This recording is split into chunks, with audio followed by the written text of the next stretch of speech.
Hello, everyone, and welcome to this very first update on the Nexus. Now, today is June 18th, 2025, and this marks a somewhat different format here on the Nexus, as I will be doing an update on the current stage of international relations rather than having an interview with a guest.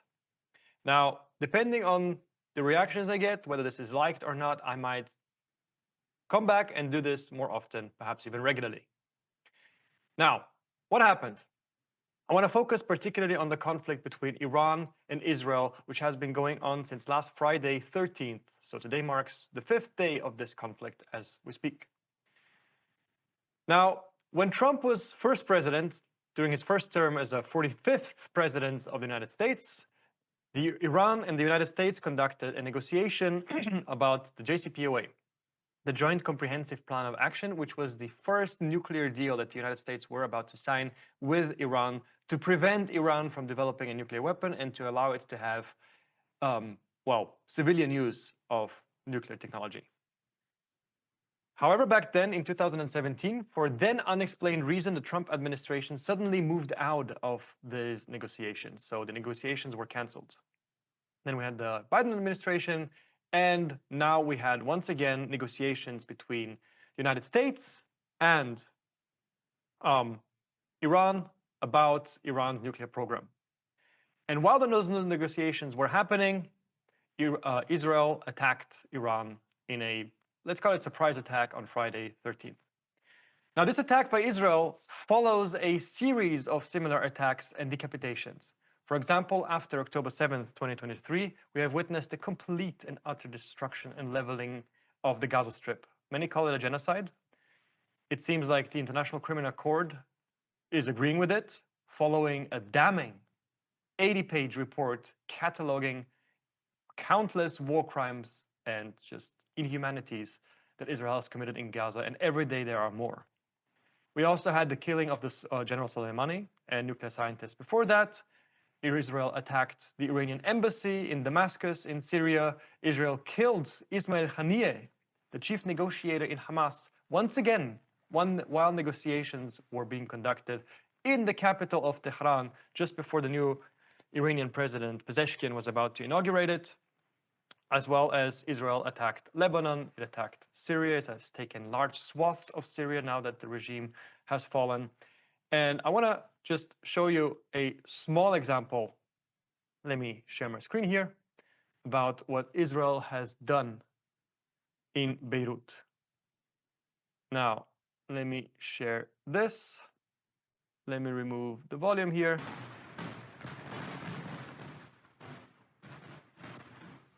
Here you see Israel attacking Lebanon just last year, 2024, in the hopes of attacking Nasrallah, the chief of Hezbollah.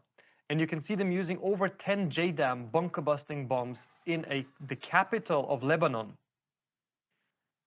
leveling an entire neighborhood, allegedly to get to one man, and killing countless civilians in the process. Now, let me show you something else while I'm sharing the screen. Let me go back to this. I want to show you a part of international law called perfidy. Acts. Well, let me read out what it says here. This is a section of international humanitarian law, and it states that acts inviting the confidence of an adversary to lead him to believe he's entitled to or obliged to grant protection under the rules of international humanitarian law applicable in armed conflict with intent to betray that confidence, these acts constitute perfidy. And here's examples of perfidy. You can feign surrender, feign incapacitation, feigning civilian vehicles, civilian status, which I'll get back to. Also, feigning an intent to negotiate under a flag of truce. So, Israel has just in the last 2 years, the last year actually, conducted attacks twice, once against Iran, twice on Iranian soil, and even more probably without my knowledge, killing Ismail Haniyeh while negotiations were taking place with Hamas and Israel, and also the United States, and killing various Iranian military leaders in that last attack, as well as killing various nuclear scientists, again, while negotiations were going on, just showing the tip of the iceberg, one example of humanitarian and international laws violated by the State of Israel. Now, what happened this Friday? I will not go too much into detail on the military situation and what happened during the attacks. I want to focus more on the geostrategical implications.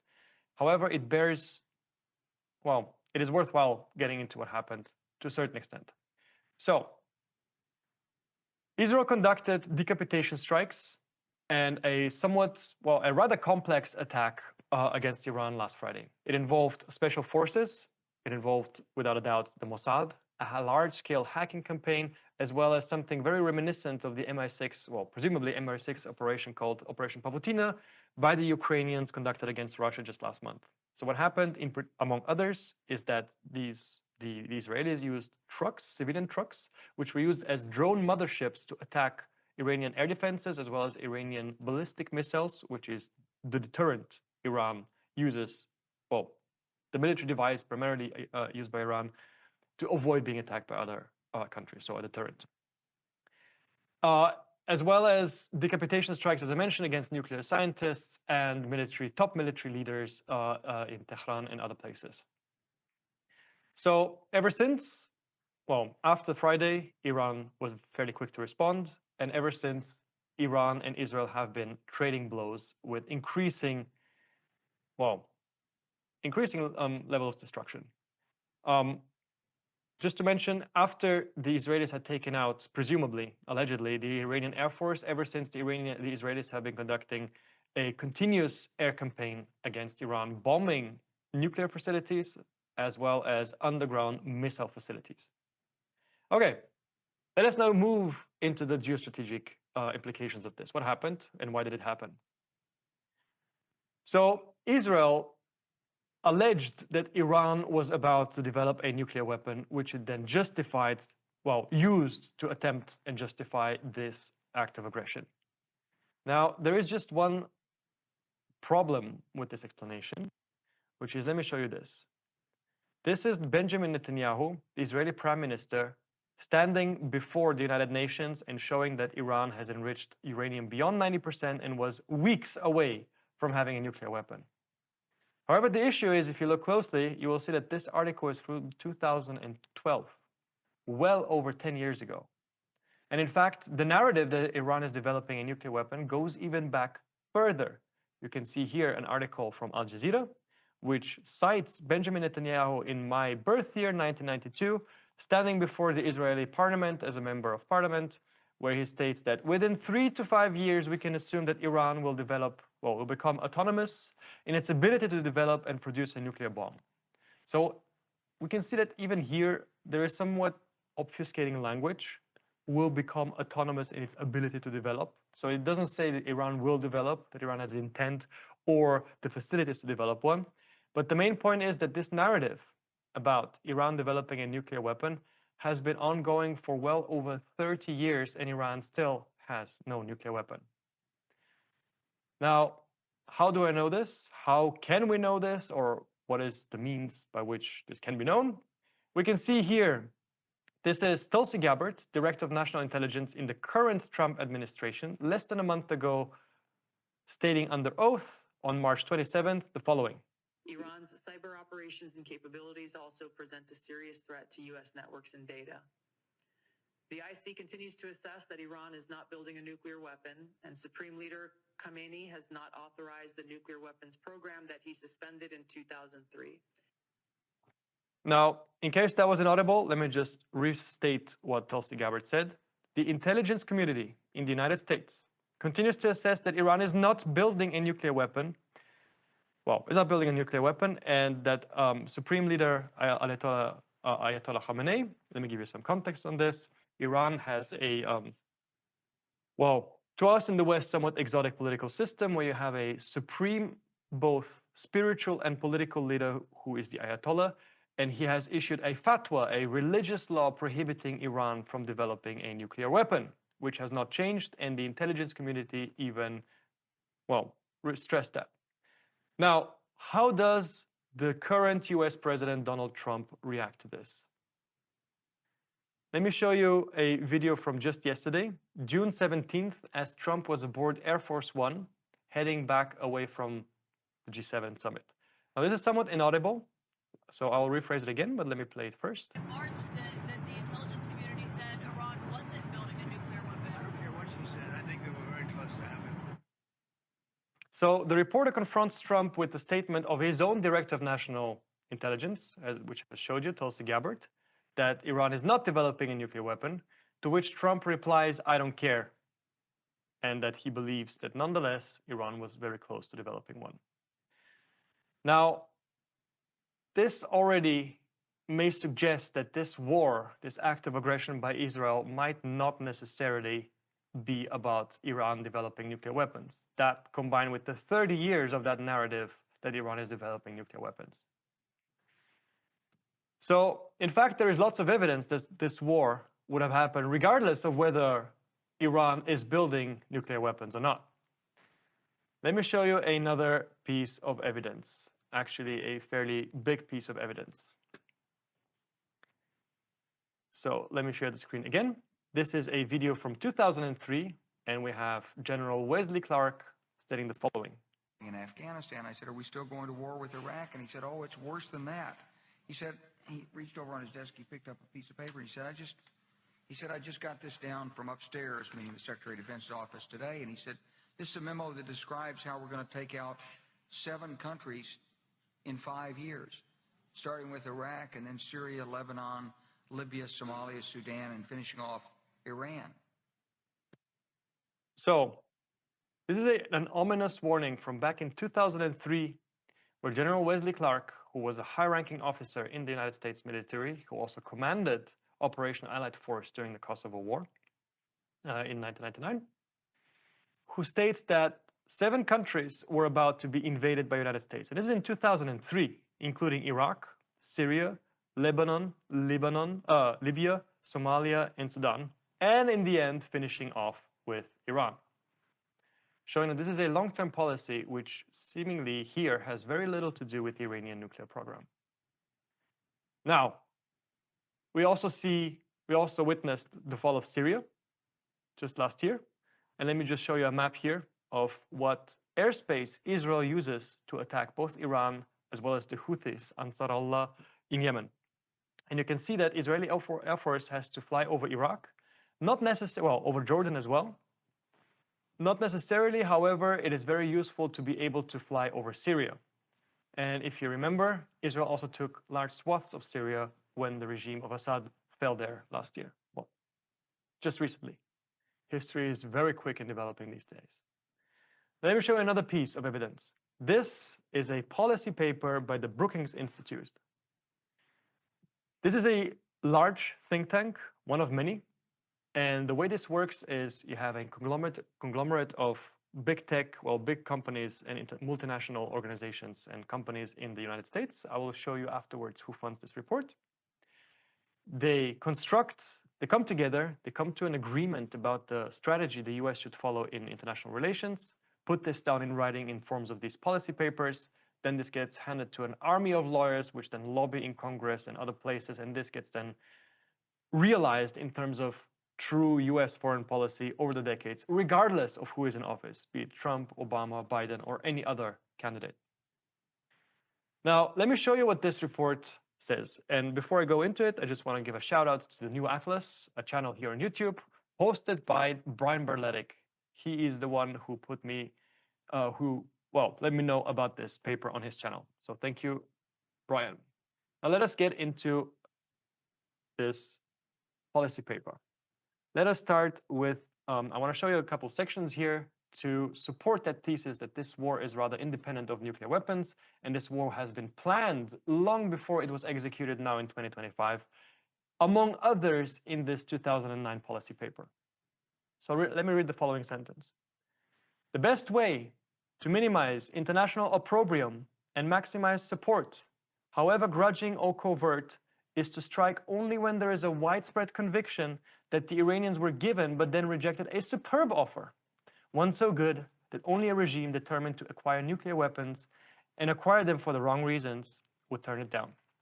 Now, let me remind you that the attacks last week on Friday 13th happened while the US and Iran were embroiled in negotiations. Now, this should actually have been the easiest negotiations for the US administration. The easiest as both Iran, well, both as Iran, the United States, China, Russia, the surrounding Gulf states as well, they're all in agreement that Iran does not need nor want a nuclear weapon. Even Iran itself was agreeing to that. However, in the last second, suddenly, the United States shifted the goalpost and suddenly demanded that Iran would also forego on having a civilian nuclear program. So both for medicinal purposes as well as nuclear power plants for energy generation would be forbidden. However, this is an inalienable right for every country to have civil nuclear technology according to international law and according to the Non-Proliferation Treaty, of which Iran is a signatory. And by the way, Israel is well known to have acquired a nuke illegally, and Israel is not a signatory to the Non-Proliferation Treaty and does not have any IAEA inspectors in its country. Just to mention that as well, because this is a very obvious hypocrisy that is going on about this issue. Now, let me show you a next element in this policy paper. Added element, there you go. So let me read you the sentence. However, in this case, well, let me read you the sentence before. As in the case of American airstrikes against Iran, the goal of this policy option would be to destroy key Iranian nuclear facilities in the hope that doing so would significantly delay Iran's acquisition of an indigenous nuclear weapons capability. So even here in this policy paper, they admit that they will not stop Iran, but merely delay its capability. And here comes the key sentence. However, in this case, an added element could be that the United States would encourage and perhaps even assist the Israelis in conducting the strikes themselves in the expectation that both international criticism and Iran's retaliation would be deflected away from the United States and onto Israel. Does this sound familiar? Donald Trump just recently posted on his Truth Social and across X that he did not know about the incoming attack until we learned of its success, upon which Donald Trump suddenly jumped on the hype train and suggested that he knew about it all along. So we can see that the Israeli air attack and the Israeli strikes have been planned in this very constellation that we see now during a negotiation to maximize surprise, to minimize the impact on the United States themselves for a very long time. Now, there's even more. It is said that in the Western media, it is often said that Iran supports terrorism, which is used as a justification a justification for aggression in the war against and the sanctions against Iran. Now, however, let me show you this sentence. For the purposes of this analytic exercise, we assume that a US invasion of Iran is not triggered by an overt, inconvertible, and unforgivable act of aggression, something of the order of a 9/11 backed by Iran, in which the planes bore Iranian markings and Tehran boasted about its sponsorship. First, this seems exceptionally unlikely given Iran's history of avoiding such acts, at least since the end of the Iran-Iraq war. So even in this US policy paper, internally, behind closed doors, the United States clearly states that Iran is not in support of terrorism. And yet, this is used as an excuse to justify aggression against Iran across our media. So let me show you one final section. There you go. Now it talks about various options. It talks about Tehran, about confrontational policy by the United States. It talks about some policy that can lead to unintended clashes between the US and Iran. And here is the key sentence buried in this one point of many. Thus, the option also runs the risk of provoking the military conflict it seeks to avoid. It referencing Iran. So it is clear to the United States internal planning community, to the intelligence community, and the think tank community, which makes the US policy to begin with, it is clear to them that Iran does not support terrorism, and Iran does not seek a conflict or a war. So it is clear to them that Iran actually poses no threats to Israel contrary to what is being claimed across the media. Let me finish this part on this 2009 Brookings strategy paper, planning the war we are currently in between Iran and Israel, by showing you this. This is the Brookings Institution. You can go on their website. You can go on their 2024 annual report. I have it here. And then if you go up here, you have the table of contents. Looks like this. And as you scroll here, you can go scroll down to the honor roll, and you will see the biggest funders of these policy papers. You will see over 2 million. You have the Bill and Melinda Gates Foundation, which you might think is for medical purposes and for philanthropic purposes. In fact, it funds think tanks that plan wars in US foreign policy, but in particular wars for a very long time ahead. You can find the Lego Foundation. You can find the Hutchins Institute, Google, Big Tech, Ford. You can find individuals such as Eric Schmidt, the founder of Google. You can find the Rockefeller Foundation. You can find HSBC Bank and many other big finance, big tech, and just big multinational corporations which run ultimately the US foreign policy. All right. Now, is there anything else I wanted to show? Yes, but I'll get to this afterwards. So let me suggest a bottom line. The fact is attacks happen now because, as you saw from the General Clark video, the 7 countries in 5 years in 2003, they are way behind schedule on this one. So the US empire is basically running out of time, which is why they rushed these attacks.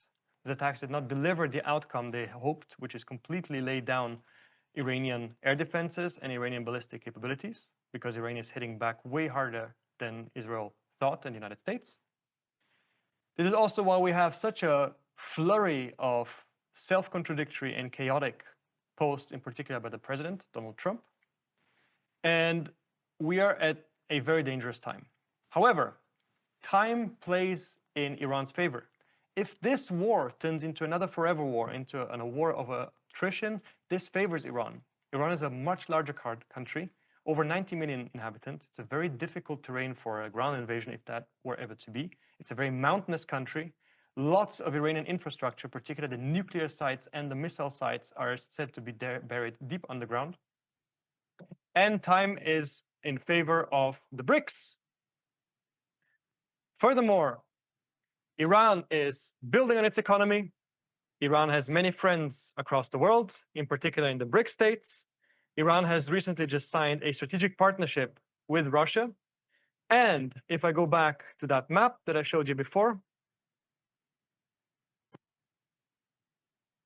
where you can see the Israeli airplanes have to fly over Iraqi airspace in particular. Iraqi airspace is currently controlled by the United States. But that control is set to end in September, as the contract ends in September. So across all dimensions, particularly also the ammunitions side of things, time is running out for the US empire. Let me also show you this post here. As this happens, Donald Trump, who was started on a massive popular mandate, his mandate is shrinking because most of the US population, in particular the MAGA, the Make America Great Again base that voted for him, is against another forever war. This was one of the promises of Donald Trump, to end the forever wars. And here we find ourselves being drawn into another one, a war between the United States potentially and Iran. So to finish it up, we find ourselves at a very difficult crossroad, a very dangerous one. We are at the brink of having a huge war in the Middle East. Iran today is not what Iraq used to be in 2003. It is a much more powerful state. It has many friends. It has the Chinese and the Russians, two of the most formidable military alliances, well, not alliances, but two of the most formidable military and economic powers backing it. Iran sits at the Strait of Hormuz, which it can close, where about 1/3 of the world's energy, well, oil deliveries pass through, which would trigger a tremendous economic crisis across the world. As oil gets more expensive, the trucks that deliver food get more expensive, everything gets more expensive, and so on. And well, it will be devastating not just for the United States, but for the entire global economy. So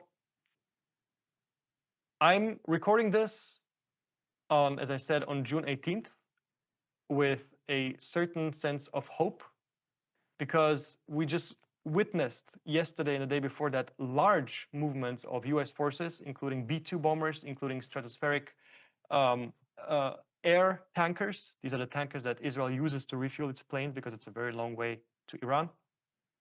And we have also seen many very belligerent statements by Donald Trump, including this one, where he demands unconditional surrender by Iran.